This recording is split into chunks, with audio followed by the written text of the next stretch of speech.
Today, Baba talks about the biggest wonder in this world. And Baba says, although people celebrate many wonders of the world, but the biggest wonder is that Shiv Baba, the bestower of salvation, is here. And just look at how wonderful that is, because nobody ever dreamt that the Almighty Himself would appear like this and teach us and take us back to the world of peace and happiness.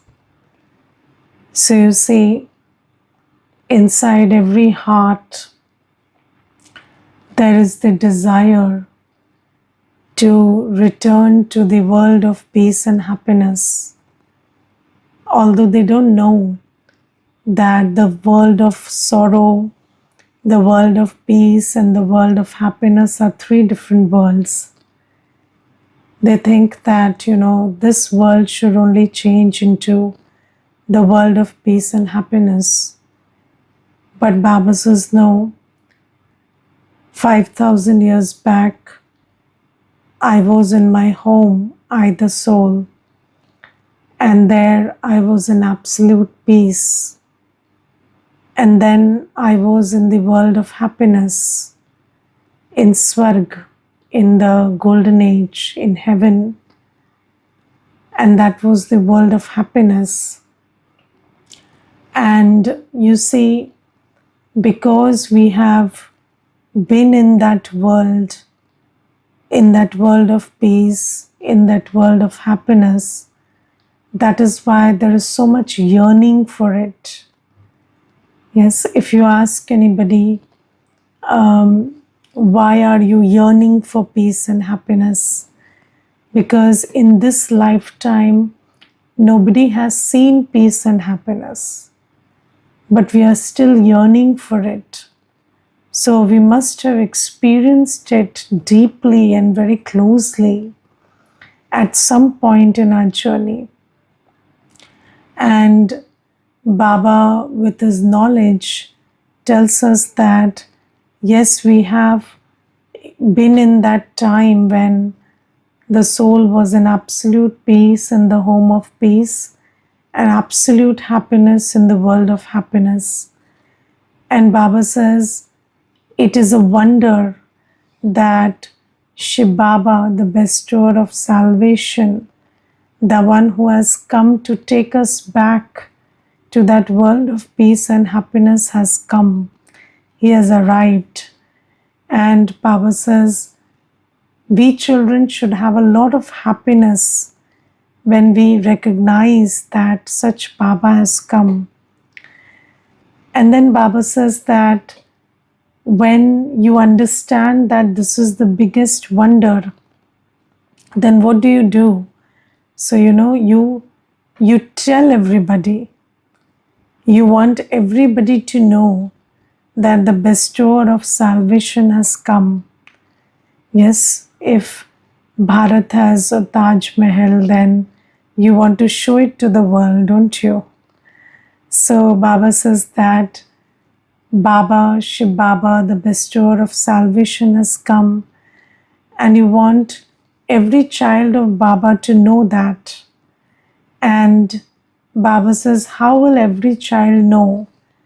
So when we have big centers in big cities, then only, everybody will come to know. Because the interesting thing is that, when you have something very good, you also need to display it properly. Yes, even if somebody is selling diamonds, but if they are selling diamonds, really priceless diamonds, but they are being sold in a very, shabby place, then nobody would like to buy it from there. And you see, these days, When we talk about business, then marketing, packaging, marketing, this is what makes you grow the business. The product is there, but then the packaging, the marketing, it matters a lot. And in this day and age, there is nobody who doesn't understand the importance of packaging and marketing. So Baba says that, of course, we don't, we are not talking about, wearing gaudy clothes and stuff. And these days, sadhus and gurus also, they wear very designer clothes, and they have all their, all that stuff. But then Baba has not asked to do all of that. Baba says, let your living be simple, let your eating be simple, dressing be simple. But then at least the center has to be big, because eminent people would not walk into a very, ordinary place. And it's very important to have big places for seva. Places in big cities, prominent places. Even in big cities, there are very prominent places which are very highly priced, and then it is an honor to be there. And then, most people, they throng to that place. And then if we have a center there, then a lot of people would come and understand the knowledge.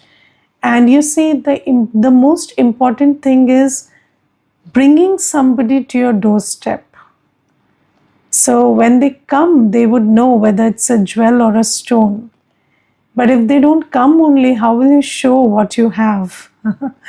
So Baba says, in order to, invite and attract all the souls to come and, have a glimpse at what Baba is giving, you need to build big centers. Now, big centers require big money, big resources. And Baba says that children have to be very big hearted, and children have to have courage to, children shouldn't get disheartened, or shouldn't, shouldn't be afraid that so much money will be spent and I cannot take that responsibility.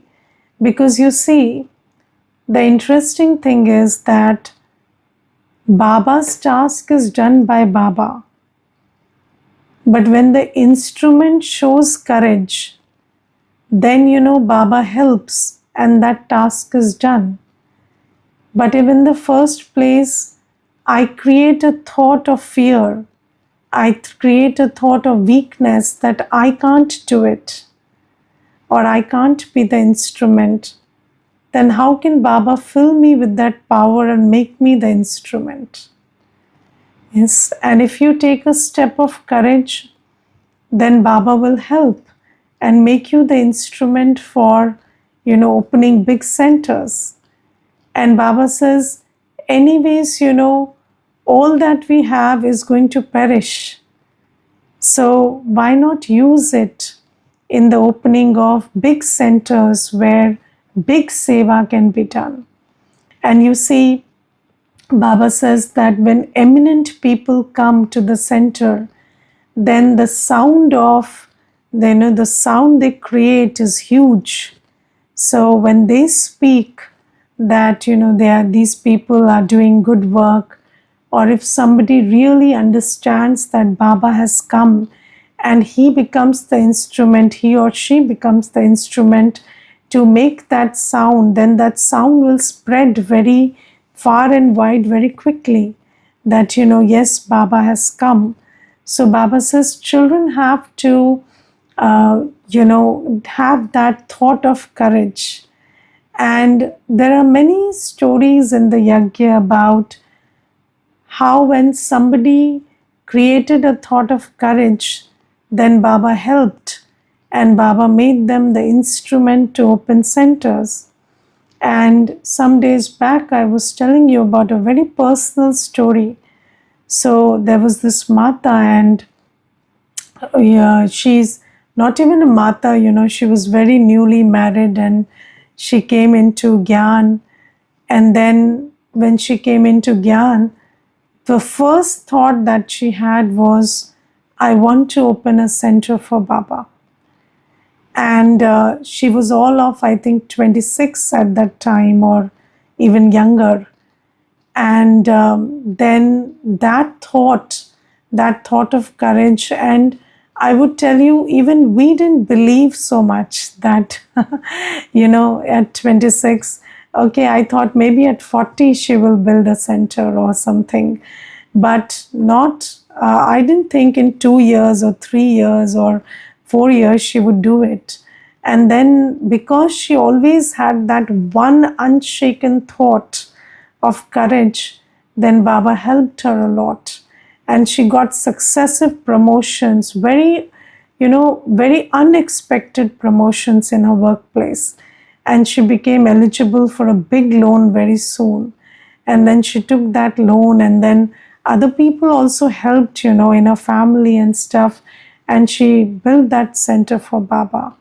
So, this is a story that I have seen in front of my eyes, how, courage helps. And just think about, what do you have to do? You just have to, create this thought and keep working towards it, baby steps, that, I want to be the instrument for opening big centers of Baba.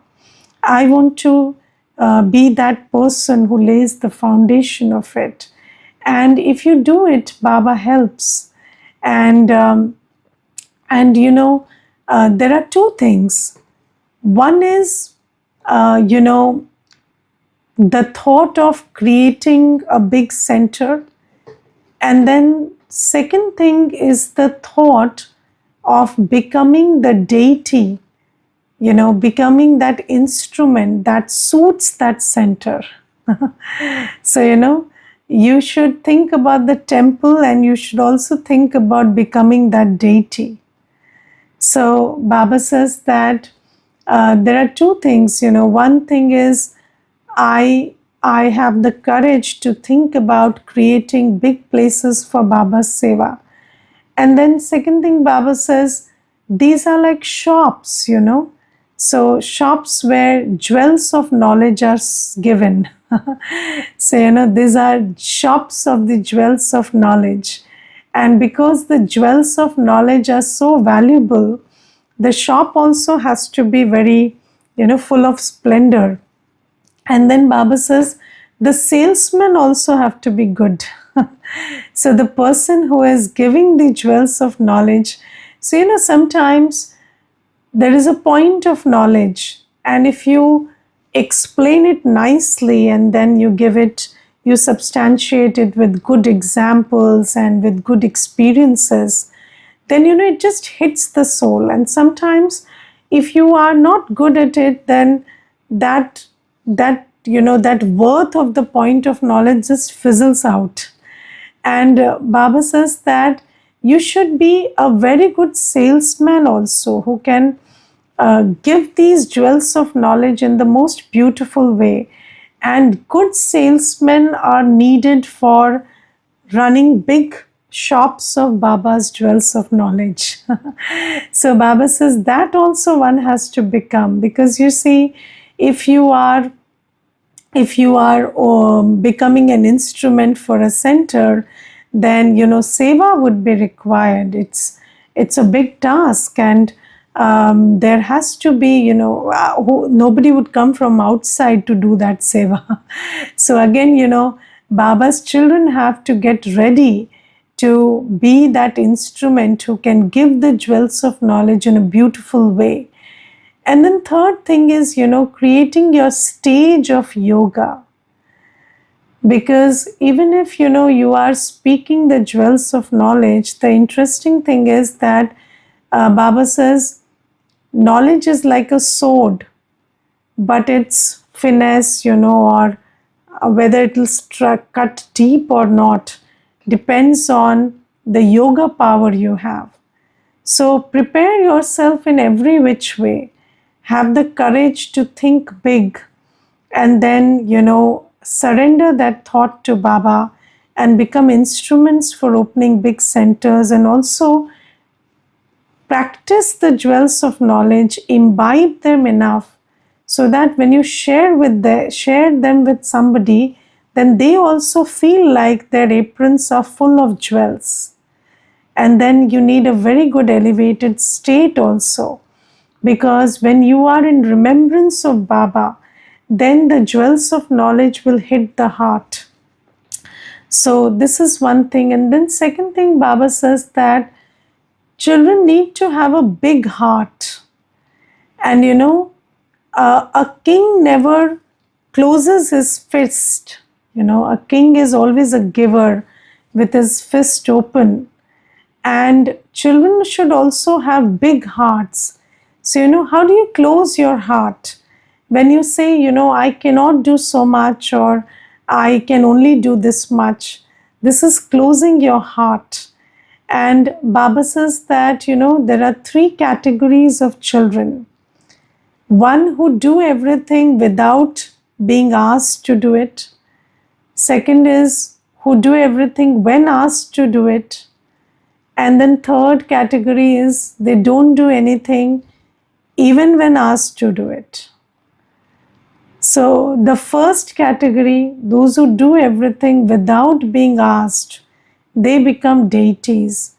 Because Baba will never ask you, Baba will never say, nobody is going to call you and tell you that you do this much, or, you spend this much in this task.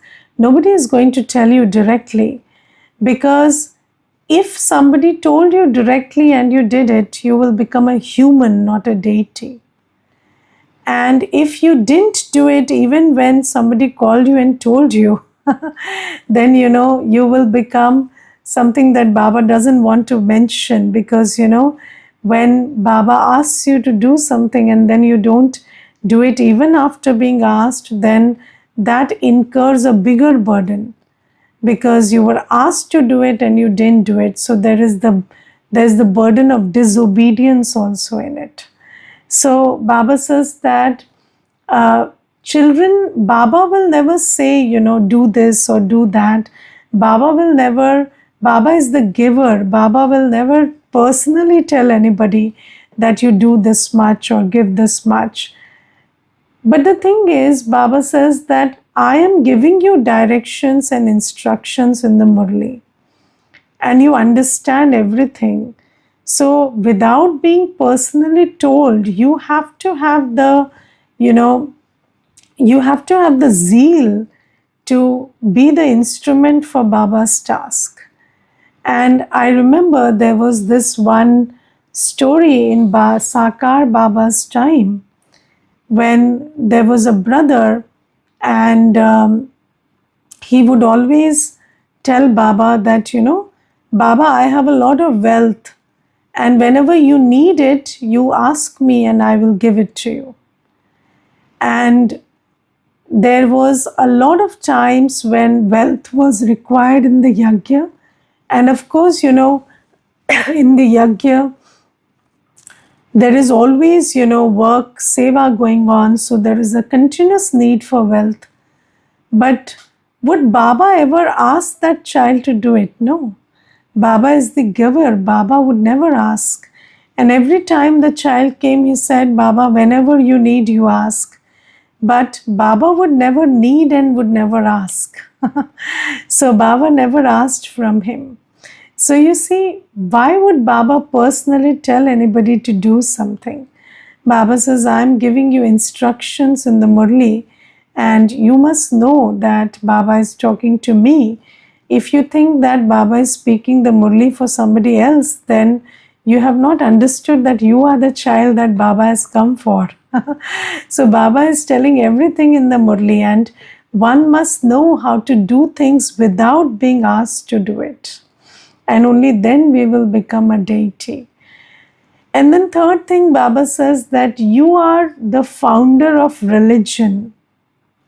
This is Dharm Atma. So you are establishing the deity religion. And you see, whenever a religion is established and the expansion is done, then there are many people who will their whole properties for the expansion of religion, and everybody has a lot of love for their religion and they want to expand their religion. And Baba gives the example of the king of Kashmir who had a lot of love for Arya Samaj. And when he died, he willed his whole wealth so that the expansion of Arya Samaj could happen.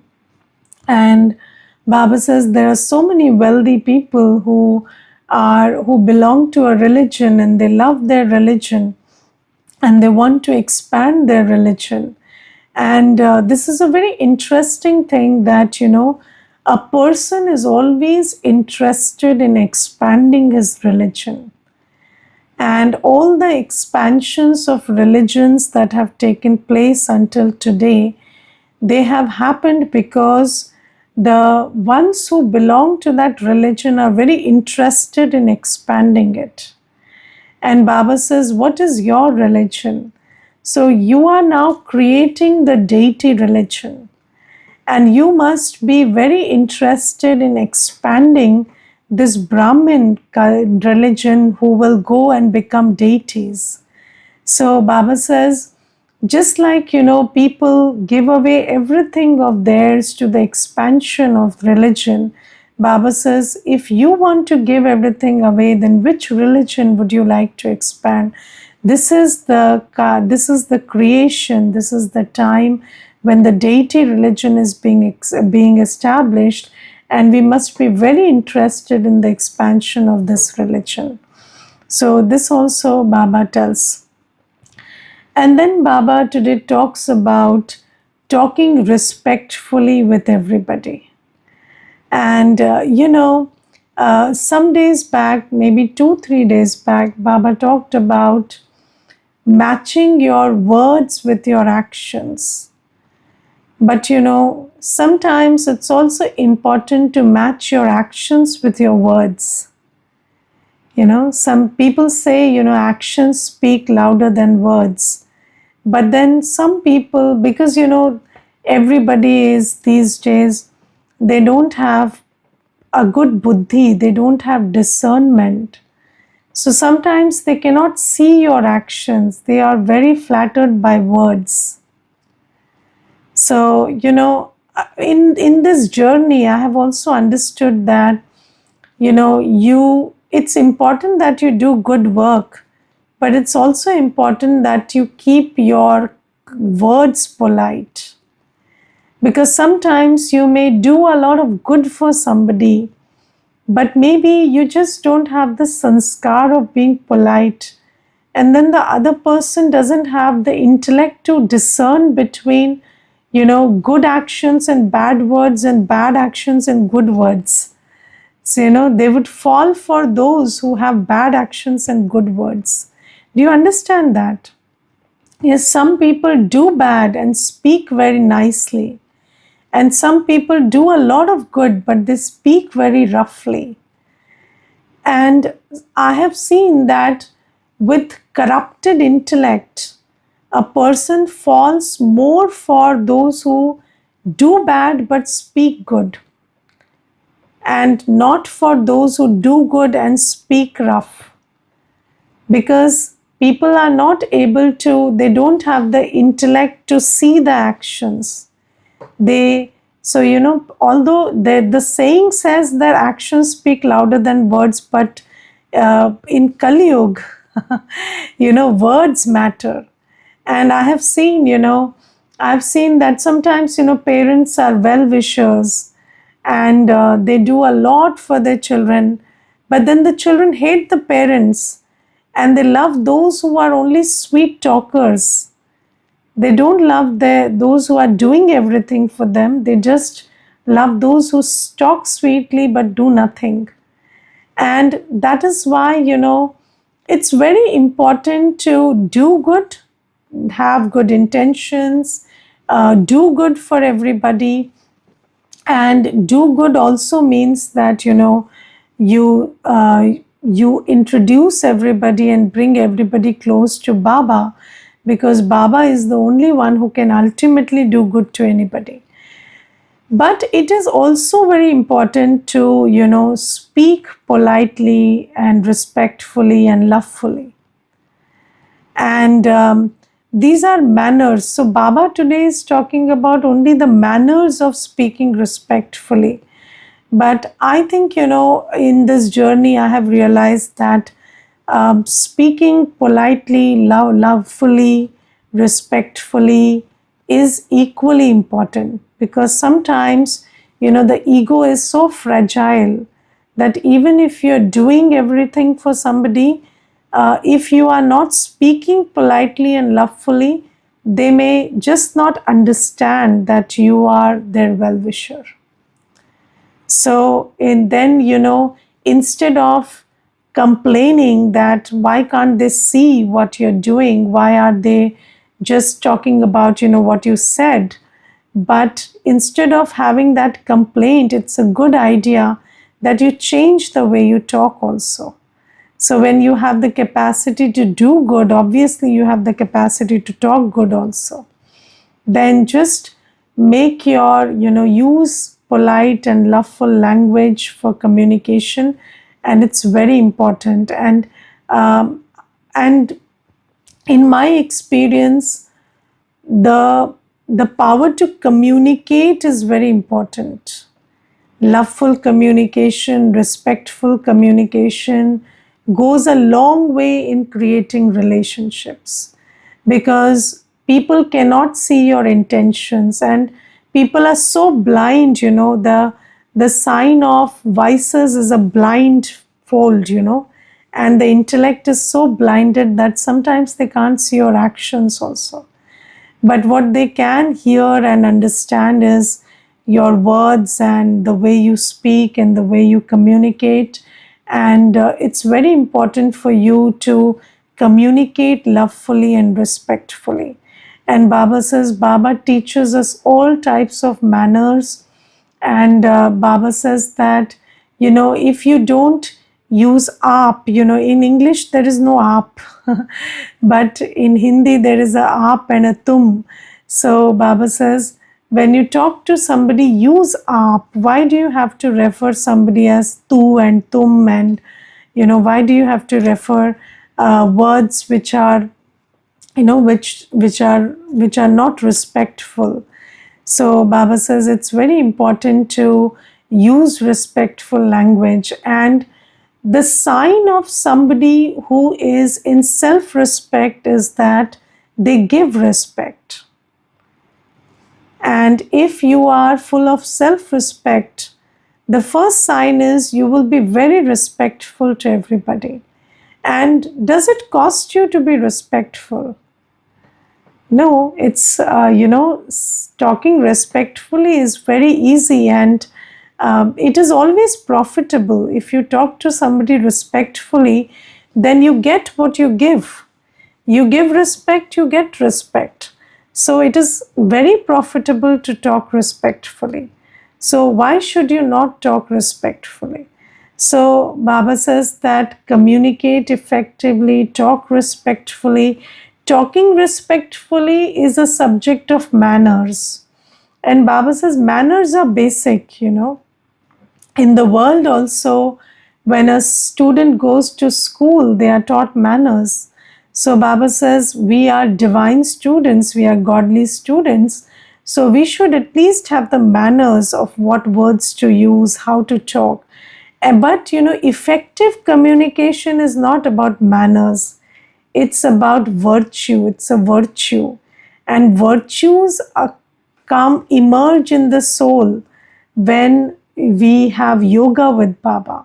Because Baba is the bestower of virtues. And in order to have that effective communication skill where you are able to negotiate and talk and discuss and, communicate in such a manner that the other person gets your intention and what you're trying to say, this requires a lot of virtue, because you know what, if you have something in your heart and something in your words, then you cannot communicate effectively. But if your words and heart and being are all loveful, if there is purity, then your heart will come across in your effective communication, and they will trust you and they will understand what you're trying to tell them. So Baba says that we need to understand manners also, and then virtues also. And then Baba talks about, a very interesting race. And Baba says that, have you had that race in school when, you race and then you touch a point and then come back and then stand with the teacher?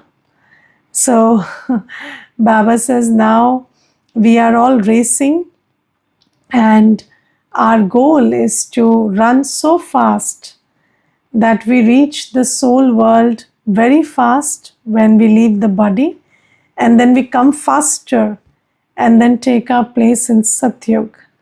So Baba says that, but every race, if you want to win the final race, you have to practice. And this is the race of the soul. The soul has to go touch the soul world and come back and rule in Satyug.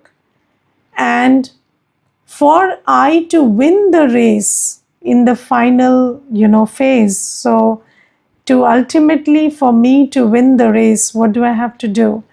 I have to keep practicing going to the soul world, coming back, ruling. So you see, Baba asks us to remember Baba and then churn the Swadershan Chakra, where you go to the soul world, come to Satyug, play your part of 84 births, again go back.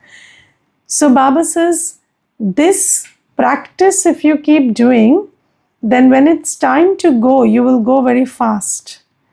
But if you have not practiced enough to lift yourself above, so when you practice going to the soul world, what do?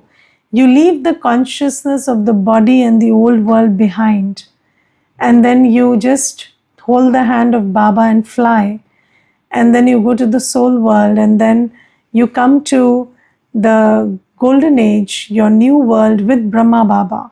And then 84 births, in some ways or the other, you keep playing your part with Brahma Baba.